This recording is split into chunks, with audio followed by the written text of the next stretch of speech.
सरांचं ऐकून म्हणजे छान वाटलं. बोलण्यासारखं काय राहिलेलंच नाही आणि ज्या आपण गोष्टी माहित नव्हत्या त्या खूप साऱ्या माहित झाल्या. म्हणजे वडाबद्दलचे एवढं जनरल नॉलेज. आध्यात्मिक एक कथा आहे म्हणजे स्त्रियांसाठी की बाबा आज वट पौर्णिमा पूजला जातो, एक आध्यात्मिक आहे. आज सरांनी जे बोलले सर ते वैज्ञानिक आणि काळाची गरज आहे की वैज्ञानिक जे आहे ते थोडंसं आपल्या जीवनामध्ये बऱ्यापैकी आलं पाहिजे. कारण आपण जे करतो त्यामागं कितपत ते योग्य आहे किंवा ते करणं आपल्यासाठी किती महत्वाचं आहे, त्याला आपल्याला काय फायदा आहे.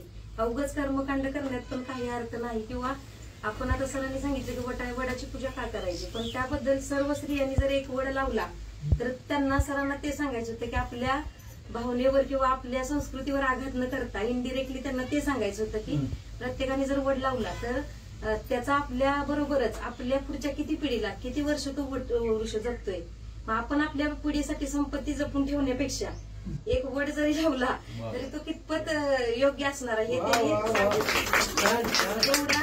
सरांच्या ऐकण्यातून मला तर ते क्लिक झालं थोडंसं की आपण ते केलं पाहिजे. कारण सरांनी आता सांगितलं की बायकांच्या हातातच किंवा स्त्रियांच्या हातातच सगळ्या गोष्टी असतात. किंवा स्त्री आता म्हणतात की यशस्वी पुरुषामागे एका स्त्रीचा हात असतो असं म्हणतात. ते खरंच आहे ते ह्या दृष्टीनं की पुरुषाला कुठल्या गोष्टीला प्रेरित करायचं हे स्त्री सांगू शकते किंवा स्त्रीच ते करू शकते. म्हणून आवर्जून स्त्रियांना त्यांनी खूप सुंदर सांगितलं. अध्यात्मात एक गोष्ट आहे, वेळ भरपूर आहे, मी नाही घेत, बोलायला खूप सारखं भरपूर आहे पण सगळ्यांना वेळ पण तेवढा अमोल आहे. खूप वेळ आहे, वेळ मिळत नाही, परत टाइम इज मनी नेहमी म्हणतात. आणि मला असं एवढा छान कार्यक्रम असं माहितच नव्हतं. मी 12:30लाच येऊन बसले असते आणि बायकांचं स्त्रियांचं माहितच आहे घरी किती व्याप असतं आणि सगळ्यांचं सगळं आवरून यायचं असं सुंदर एवढा कार्यक्रम माहित नव्हतं मला. तरी पण एक आध्यात्मिक अशी एक गोष्ट होती की वट सावित्री ही पौर्णिमा जी आहे ती सावित्रीला माहित होतं की तिचा नवरा जो आहे तो मृत्युमुखी पडणार आहे. आणि तिला माहित असताना सुद्धा ती देवाला म्हणत होती की देव तिला म्हणाला तू काही जरी केलंस तर तुझा एक दिवस नवरा मृत्युमुखी पडणार आहे आणि हे विधी लिखित आहे आणि हे लिहिलेलं आहे, त्यामुळे तू काय करू शकत नाही किंवा मी पण नाही काही करू शकत. तर ती देवाशी भांडते आणि देवाला म्हणते की मी एवढी तुमची भक्ती करेन की तुम्हाला माझ्या नवऱ्याला ते परत द्यावं लागेल, आयुष्य द्यावं लागेल. आणि वडावरच गेल्यावर तो तिचा नवरा जो आहे सावित्रीचा तो तिथंच झाड कट करताना मृत्यू पडला आणि तिथंच त्याला मृत्यू आला. त्यावेळेला तिनं मृत्यू आल्यावर देवाकडून जेवढी भक्ती साध्य केली होती की त्याचा जीव परत घेऊन यावं लागलं त्याला.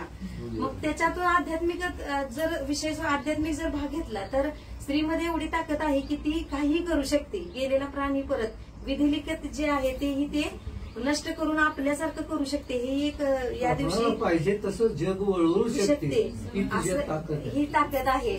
सरांनी खूप इतकं सुंदर सांगितलं. मला बऱ्याच गोष्टी सर माहित नव्हत्या तुमच्यामुळे, म्हणजे वाचन कमी पडते आमचं.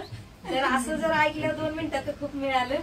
आणि मॅडम आणि सर तर म्हणजे खूप हे की आम्ही मला तर असं वाटतं की शिकून आम्ही अडाण्यासारखं परत राहायला लागलोय. की एखादी गोष्ट जर चिकित्सक वृत्तीनं बघितली, आता शिकलेल्या जर स्त्रिया असं वागायला लागल्या तर अडाणी स्त्रिया त्यांना तर माहित नसतं, त्या ज्या ऐकतील ज्या त्यांना तर वाचताच येत नाही, आपल्याला खूप वाचता येते. तर आता इथं जे वाचनालय तर एकच 2 मिनिटात सांगेल, खूप वेळ होतोय की वाचाल तर वाचाल असं सर नेहमी आपण म्हणतो. माझी पण ह्या वर्षात 30 पुस्तकं वाचून झालेत सरांच्या प्रेरणेनं. आणि असं वाटते की वाचूनच आपण बऱ्याच गोष्टी करतो. तर या दिवशी कर्मकांड न करता बऱ्याच गोष्टी, आता हे प्रदूषण आहे, हे जे पुजतो आपण वगैरे ज्या गोष्टी आहेत, मग या पुराला कारणीभूत ठरतात, ह्या बऱ्याच पुढं लांबड लागत्या. त्यापेक्षा आपण एक झाड जरी लावलं आणि तो सण जरी साजरा केला, मग समाजात काहीही तुम्हाला म्हणतील आपण त्याकडे नाही लक्ष द्यायचं. कारण आपण वाचले, आपल्याला माहित आहे आणि आपण समाजाच्या दृष्टीने योग्य ते काम करतोय. मग आपण एक झाड आज वडाचं नसेल तर किमान दुसरं तरी लावूया आणि खऱ्या अर्थानं वटपौर्णिमा साजरी करूया. वडाकडे जाणारी पाहुणे ज्यावेळेला वाचनालयाकडे वळतील त्यावेळेला निमा साजरी होईल.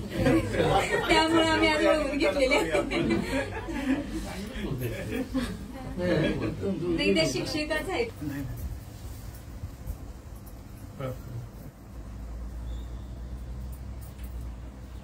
सर तुम्ही आत या.